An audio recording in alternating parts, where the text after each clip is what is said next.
right, knock, knock. Howdy, folks. Hello from Nashville Skyline, and welcome to Dr. Ben and Friends, the podcast dedicating to putting the med in comedy. We're shining a big, bright spotlight on everyday healthcare heroes and comedians. Southern hospitality on full blast, Nashville style, where hospitality is sweeter than sweet tea, and the comedy's twice as refreshing. Just take your insulin if you need it. All right, I'm your host, Dr. Ben, your friendly neighborhood board-certified orthopedic surgeon by day and stand-up comedian by night. I can fix your hip and break the ice in the same day. All right, listeners, we've got a very special consult in the house today. Today, I'm teaming up with national mental health rock star, Dr. John Delony. Dr. John, say hi to everybody. Good to see everybody. All right, we're going to hear more about Dr. John. His accolades read like a Encyclopedia Britannica, but we only have an hour. And then we also have a real-life healthcare hero, Dr. Brian. Hey, thanks for having me. I like how you said that. We have this guy, and we have a real-life guy. That's awesome. Healthcare hero. A dedicated physician specializing in child and adolescent psychiatric medicine. Can't wait to hear about what Dr. Brian does. That's right. The Dr. Ben and Friends podcast prescribes 100% comedy with zero copay. All right. Today we're celebrating the real-life healthcare heroes and comics who dedicate themselves to keeping you safe and laughing. Thank you both for joining us. A special thanks to our sponsor, The Needles Group in beautiful Marco Island, Florida. As a doctor, I know a great needle when I see one, and these realtors are the best in the business. Buying or selling? Let The Needles Group inject some serious value into your property game. TheNeedlesGroup.com. All right. This episode of the Dr. Ben and Friends podcast is guaranteed to improve the range of motion in your smile. All right. All right. Killing me, man. We have a Code Awesome today. Code Awesome in the studio today. Paging Dr. Delony. Dr. Delony. He's a national mental health rock star, best-selling author, radio personality. He champions handling anxiety, establishing boundaries, building a more joyful life. And you may have read his Building a Non-Anxious Life. If you haven't, you need to. We all need to. He has questions for humans. Not any questions for non-humans yet. Not yet. We're working on them. Working on them. If you want to start a conversation with your golden retriever, we'll have to find someone else. But all right. Now, Dr. John, we have Dr. Brian here. Now, what do you think it is that Dr. Brian does? I don't know. I think Brian... I don't know, you're a handsome guy. Like a model? Yeah, Model? I was going to say, yeah. Like, I think you might be the guy that they put on the side of the bus advertising the hospital and the work that you do. It's awesome. The face of the hospital. Yeah, that's mostly my role. I'm the bus guy. You're the bus guy. That's right. That's right. All right. Dr. Brian here is a child and adolescent psychiatrist. Now, Dr. Brian, tell us a little more about, so you're an actual medical doctor that did your residency and training in psychiatry. What's that training like to become a psychiatrist? Yeah, so psychiatry training, I mean, it's medical school just like you did. And then afterwards, it's residency and fellowship, which is, 4 to 5 years of just on-the-job training for the most part. Wow. Is that inpatient psychiatry and outpatient or the residency? Yeah, so residency you end up doing inpatient, outpatient, and also the hybrid like IOPs or PHPs. Now, what is that? So that's intensive outpatient or partial hospitalization, which are not really inpatient or outpatient. You're kind of like okay in this middle ground. And then there's something you call a fellowship, the training beyond the residency? Yeah, so a residency all psychiatrists would do, and then if you want to specialize like in a child, you'd do a fellowship. And so you have 2 extra years just focusing on adolescents and kids. All right. That residency, is it like One Flew Over the Cuckoo's Nest with Nurse Ratched? It's exactly. We had a few Nurse Ratcheds, but yeah, we passed on them. And then your fellowship is in the child and adolescent psychiatry, or? Yeah, so child and adolescent psychiatry is what I specialize in. There's a few other ones, but that's the one that I chose. Wow. And we have 2 mental health experts, so I might just sit back and have you 2 juggernauts start talking, and I'll enjoy the show. But so, Dr. Brian, in child and adolescent psychiatry, what are some common conditions you would treat kids and teens? What do you Yes. see on a daily basis? So mostly what we see is anxiety, depression, and then like family, psychosocial things like conflicts with school, conflicts with parents, siblings, boyfriends, girlfriends, people using marijuana. That never happens. No. Not that ever happens. but No. Okay, can I jump and ask a question? Please do, anytime. Yes. Okay, I have so many. Yes. So many. Let's okay. jump in. So I have what I would call like a bucket of bias. And one of my favorite things is I love being wrong. Okay. And so because it's like if I'm wrong about something, then I know how to go do it better next time. Right. So can I throw like a bias or two at you? Yeah, absolutely. And you say, that's not real. Or you'll be like, actually, it's kind of real. Or maybe it's a mix of both. Is that fair? I love it. Okay. So here is bias number one. So I spent my career working with teenagers and young adults and occasionally with high school kids and K-5. When I look at what I would say the vast majority of pathologies, if you will. Yep. My lived experience has been almost every time I meet mom or dad or their family system that you just go, oh, apples and trees, like I see it. And so I've developed a bias that is, on the whole, the body's usually working pretty well, given the environment and the genetic cocktail. It was candid. And so that leads me as somebody who has been sitting across from families saying, here's the expert you need to go see, or here's what you need to do next, stuck. Because I know that somebody can walk into your office and get some things that will shut down the anxiety alarms, shut down or lift up some of the depression alarms. But if I look at it as, what if that kid's body's working exactly as it should, given the context they're in? I always struggle with that, right? Because I know I can't solve this family system, right? Yep. It's generational, and mom and dad brought me their kid to fix their kid. And also, I know I could take away this kid's discomfort today. But man, then I spent most of my career with them when they were 18 to 25, and they are so dysregulated in so many different areas. And I think, man, so I don't know what to do with that. Am I right? Am I wrong? No, I think you're exactly right. I think Okay. that's one of our struggles is how do we fix this family system, which we feel like is causing most of these issues. Okay. And if there was, adoption or something else, and you see somebody in a completely different setting, like it's my belief that most of these kids would end up somewhat different. Yeah. And so then it's Like that nature and nurture argument. the nature A and lot of nurture, it is- yeah. And a lot of like our organic diseases like schizophrenia that we feel like has a strong genetic cause. And I mean, it kind of happens. There's not a lot you can do to prevent it. But most of the things in children we can prevent, especially anxiety, especially depression, and especially trauma. Like that's 100% preventable. Right. And my experience with trauma, that's where most of my work has been with outside the bell curve situations, is kids can handle a lot more than we give them credit for. They just can't handle it alone. And it's when they don't have this thing happens to them and they feel like I live in a family system or an environment where I can't tell anybody, or if I tell somebody, I'm going to get blamed for it. Nobody's going to believe me, et cetera. And so they wrap it up, and then their body has all of these physiological things that it tries to do to take care of them moving forward. Because like an 8-year-old can't realize I'm on my own here, even though I'm in a house where my parents feed me and whatever. I'm on my own emotionally, and that's what I've seen kids can't handle.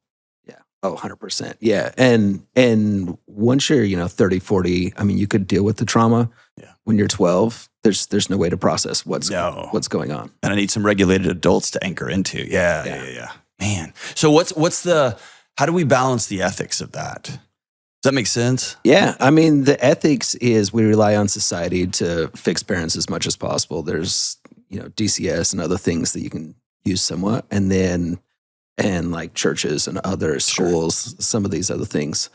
But I mean, a lot of it goes unchecked, and there's no way to find these kids. I used to really make parents uncomfortable when they would say, hey, my kid is experiencing this or doing this. And my answer was, y'all should probably fix your marriage, or y'all need to go see somebody.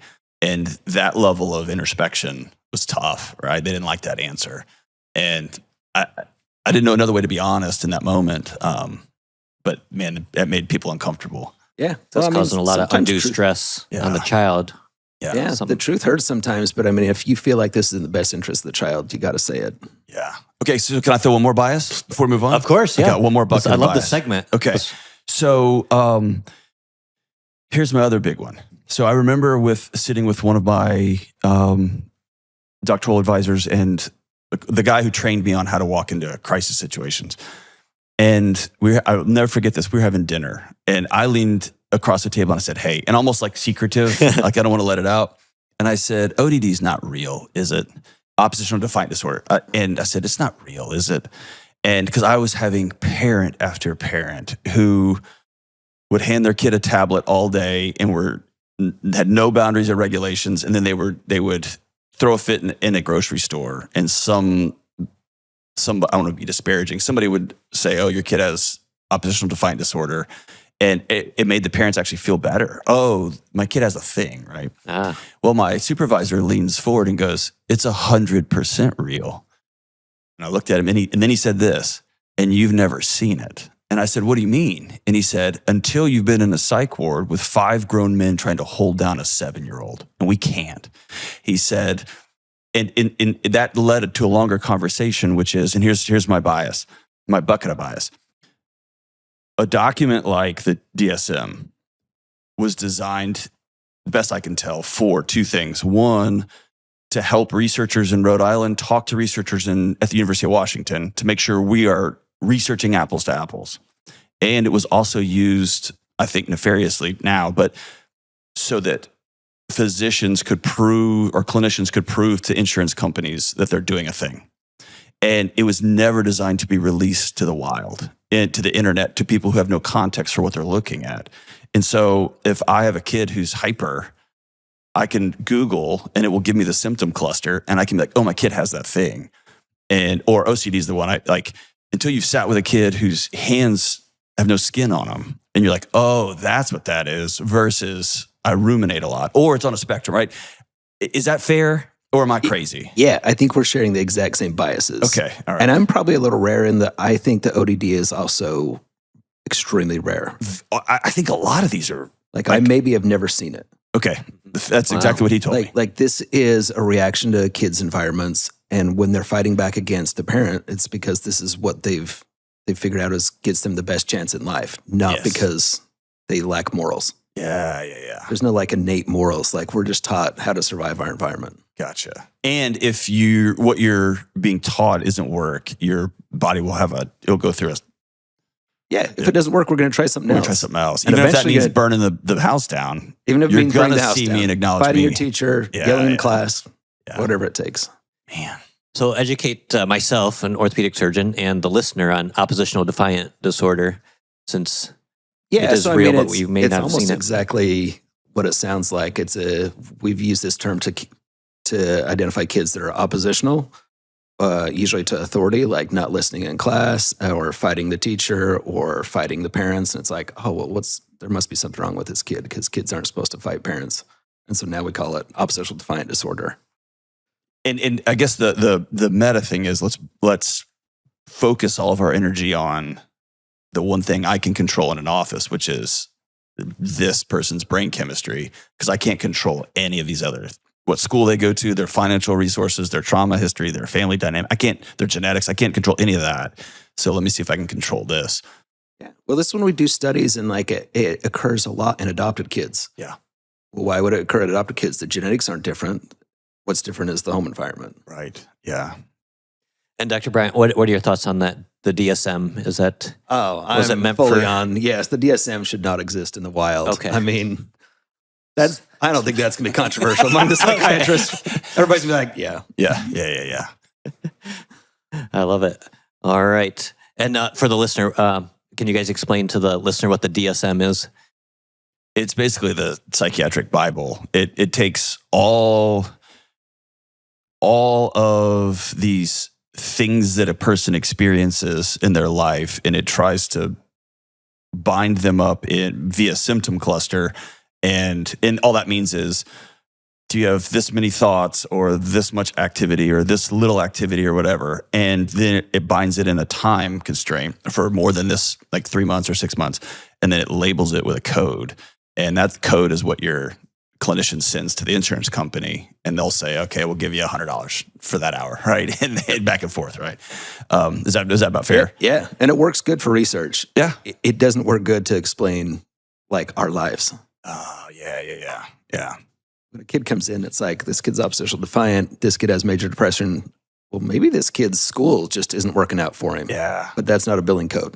Exactly. It's not the or maybe DSM. this kid is staring at as a smartphone as a third grader and getting the whole world. It's got 12 hours of doom scrolling. Exactly. Where's that in the DSM? Right.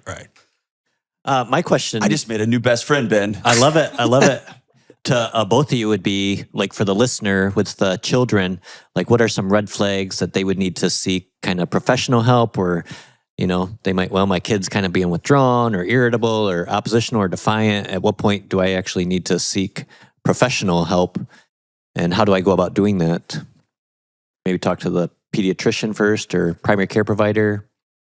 Yeah, I mean, you can be very quick to talk to your pediatrician. You should be talking to your pediatrician about checkups anyways. So when the checkup happens, just say, you know what, we're having difficulty in the morning getting to school. He's anxious going to school. What's going on?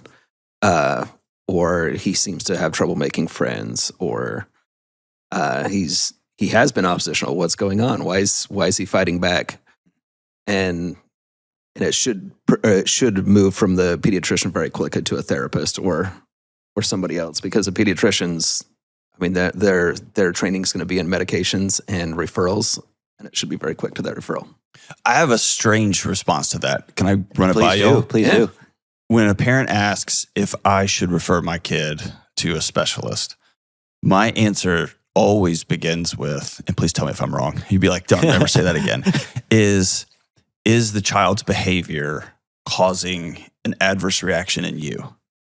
And as a parent, I look at, I was actually speaking at a mental health event the other day, and somebody kept saying, my 6-year-old made me, my 9-year-old made me. And finally I was like, I have a rule against speaking out in these moments, but I got to say, your 9-year-old can't make you do anything because they're 9, right? 100%. But if a parent feels like, and the behaviors I kept looking at thinking, that's developmentally appropriate. 6-year-olds are supposed to like bang their head up against boundaries and see if they'll hold. That's what 6-year-olds do, right?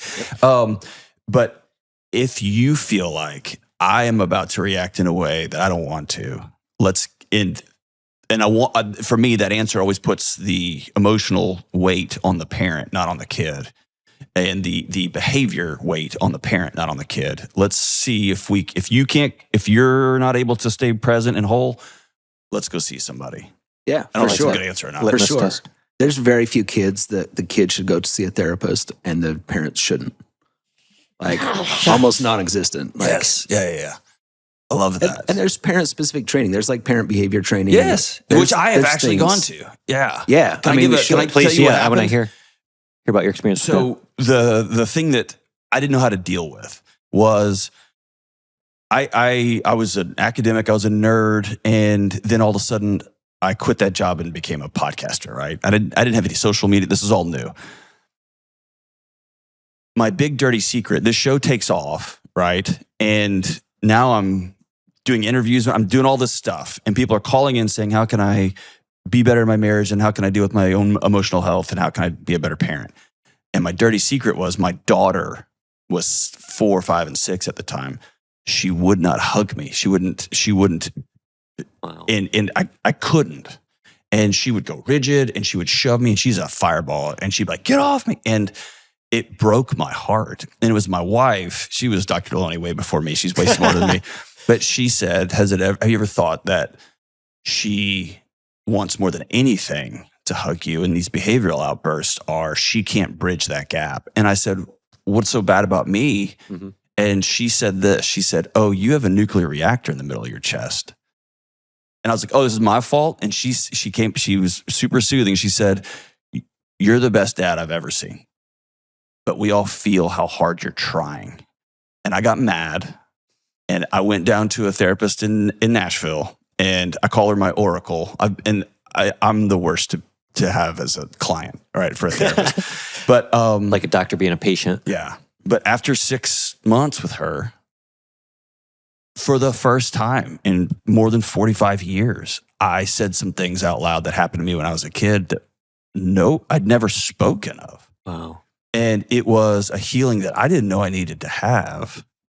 And now I can't keep that girl off me. I'm a human jungle gym. Wow.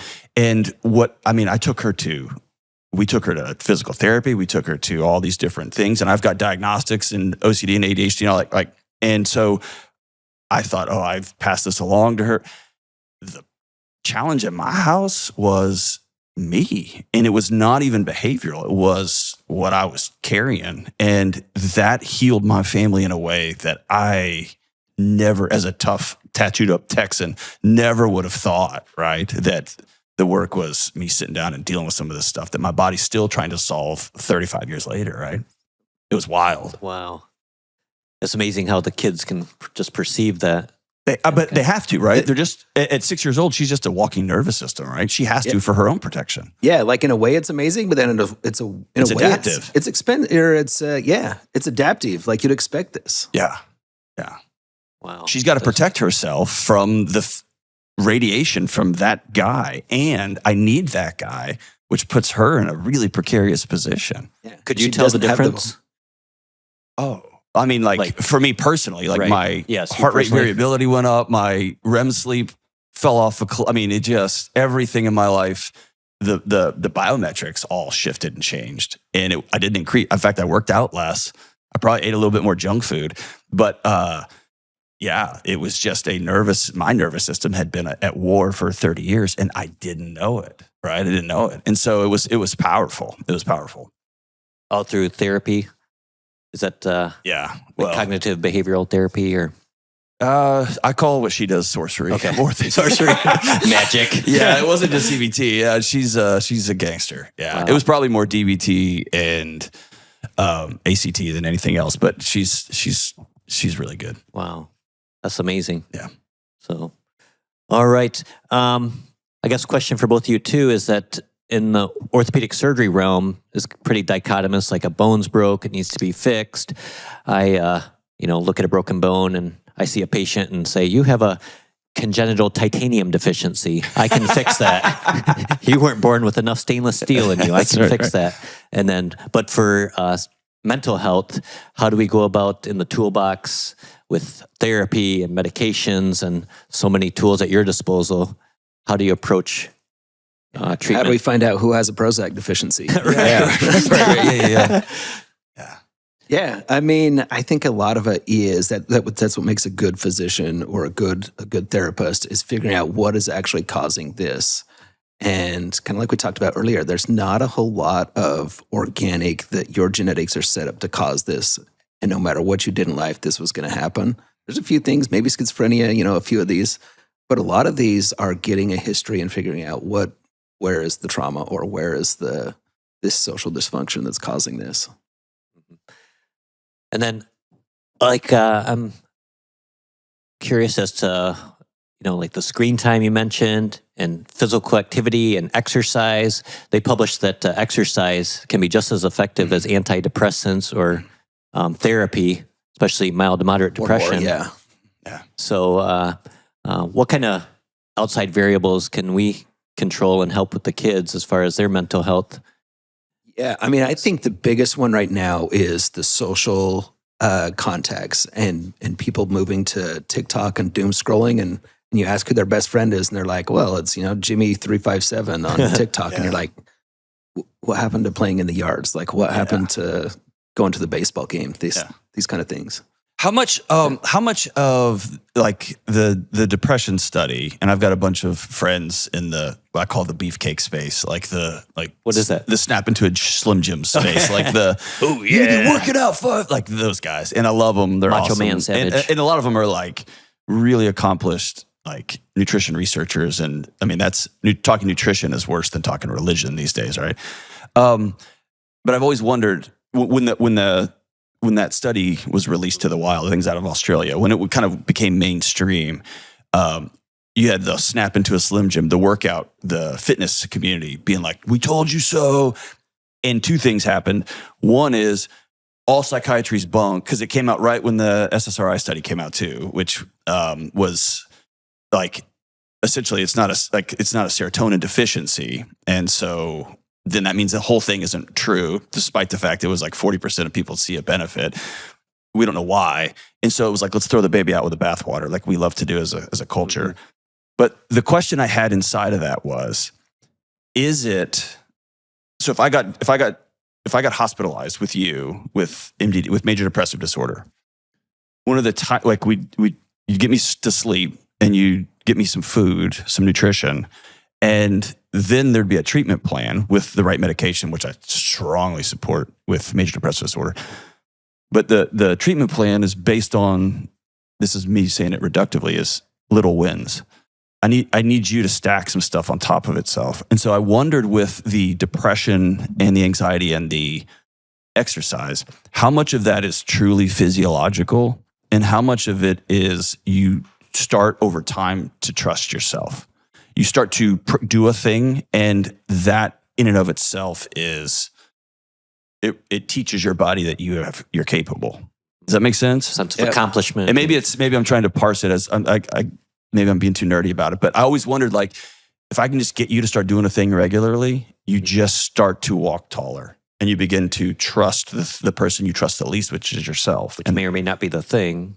Right. And it doesn't matter, right? But yeah, I always wondered that. Yeah, for sure. And that's why, like, things like a chess club or a Dungeons and Dragons club, where there's not an increased heart rate, still is effective. Yeah, because you have community, you have people doing a thing you have together. Community. Yeah. Mm-hmm. Yeah, you have community, and now I'm learning a skill, and I'm feeling better. Yeah, man, this guy, wealth of knowledge, and he's a ADHD. I want to talk more about that expert, and has a podcast on ADHD.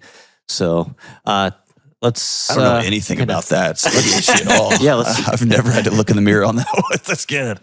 Let's kind of delve into kind of diagnosis and treatment and all the different, at home, I think sometimes my wife says I'm sometimes inattentive.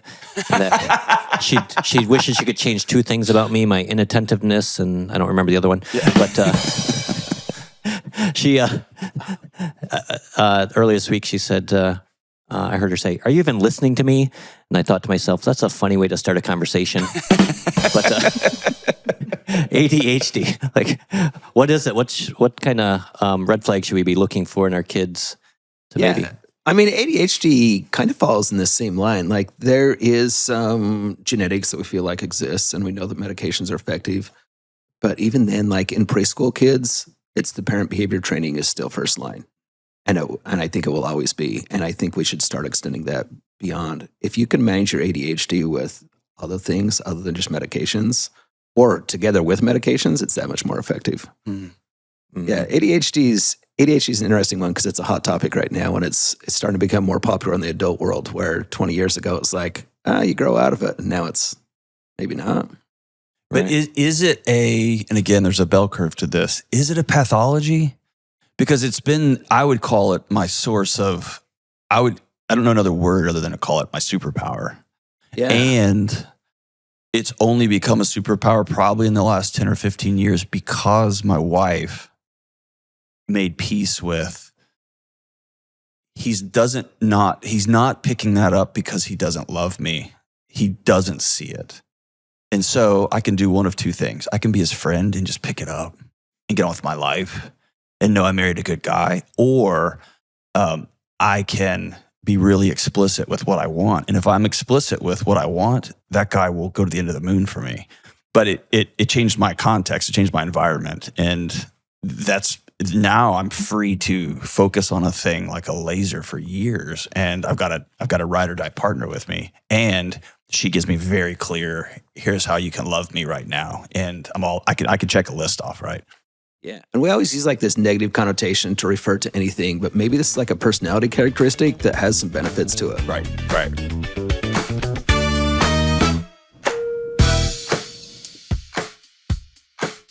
Thanks, team. Now it's time for some common sense healthcare ads. This episode of the Dr. Ben and Friends podcast is brought to you by Joint Jubilee Jelly. Spread this jelly on your achy joints for instant relief and a fruity flavor bonus. Great for knees, elbows, or midnight snacks. May cause spontaneous limbo contests to 1960s surfing jams. Make sure to enter Dr. Ben Comedy at checkout for 25% off. Speaking of limbo, a guy recently stole my limbo stick. And I asked myself, how low can you go? I bend over backwards to get that stick. All right.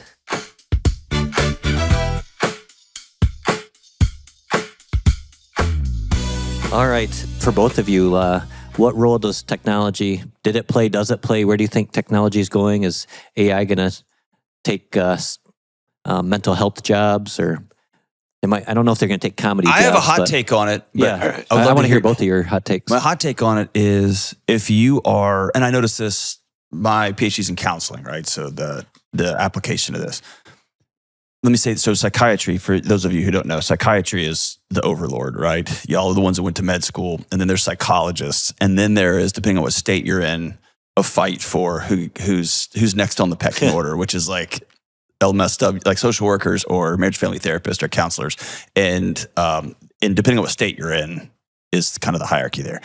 I'm in a state of confusion. Yes, exactly. My colleagues became obsessed with getting really good at diagnostics. And it felt like we want to be taken as seriously as, and the way we do this is we memorize all the symptom clusters too, and we can diagnose too. And I think AI is going to take that. For diagnosing. What I don't think it can take is we are still bioregulated human beings. And so if you are, I have a buddy who works at the med school down the street, and he, as a professor, and he teaches first year students. And I tell him, I would double and triple and quadruple down on bedside manner. Can you sit with somebody? Because a robot can take this and this and this and this. That's a good point. But they can't hold your hand as this is happening, or you just woke up, or you're having to tell somebody something, and they can't walk with you biologically through that. And so for me, I think this will reduce the number of clinicians who, especially those who tried to really focus on being hardcore, and it will really raise up those who can sit with hurting people and say, I see you and I know you, and let's figure this out together. Yeah, I 100% concur. I think it's going to take like billing and like notes and like all the like right? the backyard Which stuff. is good, Yes. right? Yeah. Please do. Yeah, so I'm excited for it. And sitting with patients will never be replaced by a computer. If that's replaced by a computer in therapy, like you're not even doing therapy. You're just doing questions, answers. There you go. Yeah. And gosh, I don't want to make this all about me. Can I tell you one of Please the things do. that Please my do. sorcerer did, the Oracle therapist I saw? Yes. Here's what she did. She didn't golf clap me, but in my head, I remember her golf clapping me during a session once. And I looked at her and she said, I've been wondering if you're smarter than me. You are. You're smarter than me. And I was like, okay. And she goes, no. You've read more than me. You have an answer for all that. She's like, it's impressive. And she said, so next time you come to therapy, we aren't going to say any words for the whole hour. We're going to sit with each other, and we're going to do these breathing exercises, and we're going to make eye contact. And I started laughing, and I was like, no chance I'm doing that. And I said, since I'm so smart, I know that therapy is when we talk. And she said, oh, John, you have an answer for everything, but you can't sit in my presence and be okay with you. And we're going to work on that. And I won't tell you the things I said back, but it was not for a clean show. And we were laughing, but that was the healing thing. Wow. It was her hearing me and me realizing she didn't run. And I don't scare her. And in fact, she still loved me and cared about me, despite what had happened to me this many years ago. And that was the healing, right? Yep. Yeah, and there's no way that ChatGPT could take that, or AI. Yeah, right. And that was the session? You did breathing exercises? It was, and it was, I sound silly. It was transcendent, but it had nothing to do with the breathing exercise. It had to do with, can you be okay with you? And I didn't realize that most of my pathologies were playing defense in a world because I didn't want them to know this guy that I don't like, right? And making peace from the inside out has just been it's been freeing. AI is not very good at recognizing that in the first place. Like it's looking for a diagnostic list and it's saying this, and getting you an answer. Yeah. So not only can it not sit with you, it doesn't even recognize that's what's needed in the first place. Gotcha. And I like that you emphasize the bedside manner. I don't think in medical school that they put enough emphasis, at least back when we were, there was no formal training on it, or is that they where really emphasize. Do you feel like that's like when I look at the robotics and I look at the especially the diagnostic stuff, it seems that that's where it's headed in your world too. That really folks who can sit with other people are going to be the ones who do really well.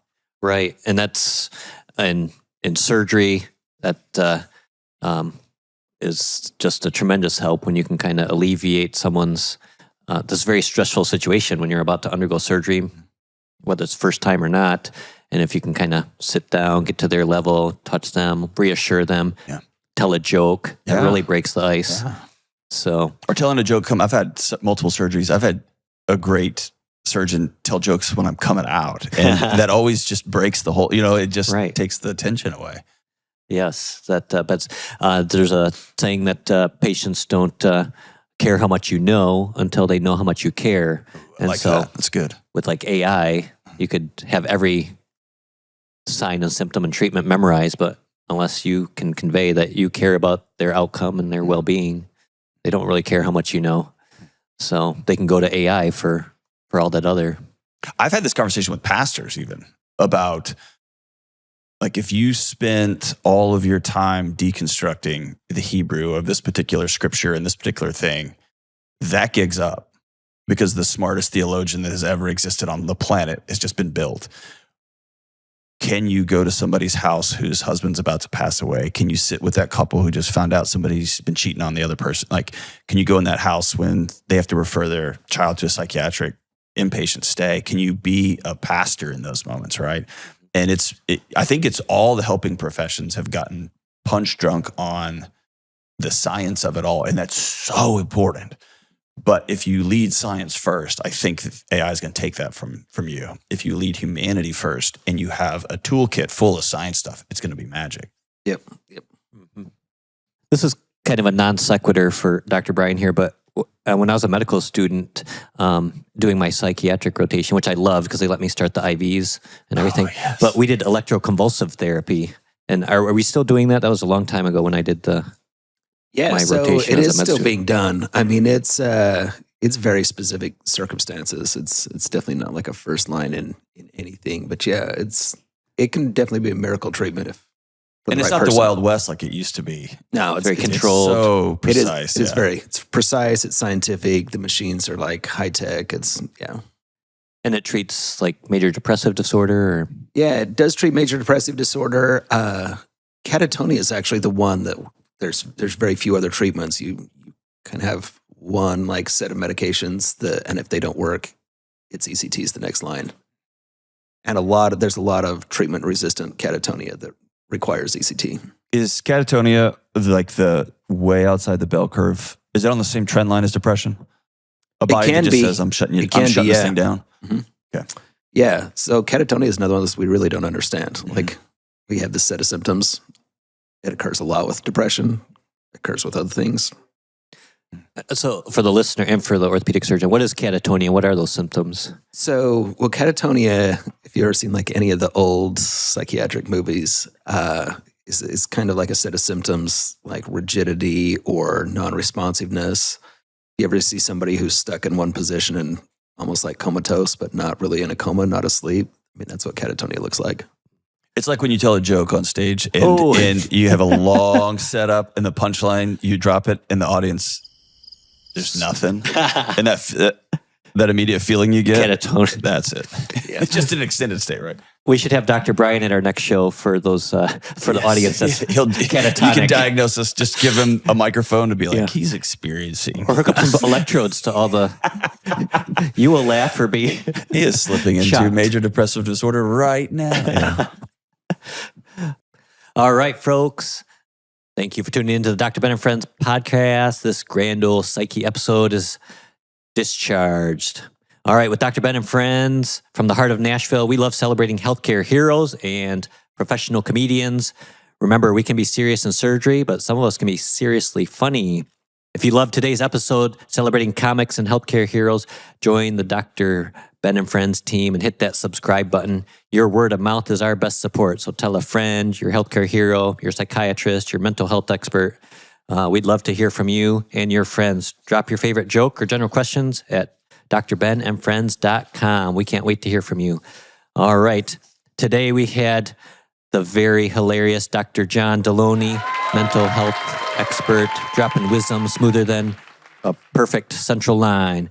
Dr. John Delony, where can our listeners find and follow you? You'll have to know that he's like this all the time.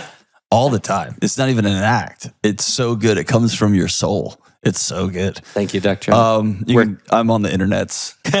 Look for him on the internet. Yeah, at John Delony. You can find me there. Is that this World Wide Web they talk about? After you listen to the Dr. Ben podcast and after you listen to the ADHD podcast, then you can come over and listen to the Dr. John Delony show.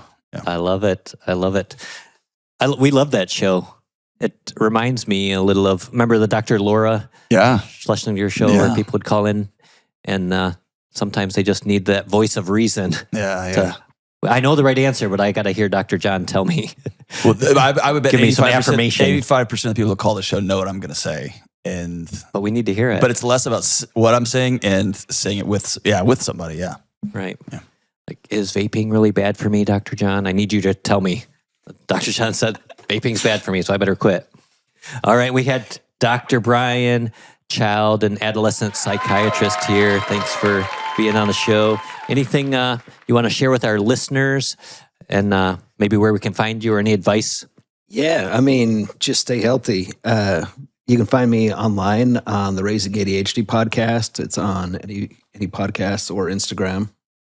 All right, listener, thank you. See you next week when I, Dr. Ben, and my friends help you put the med in comedy.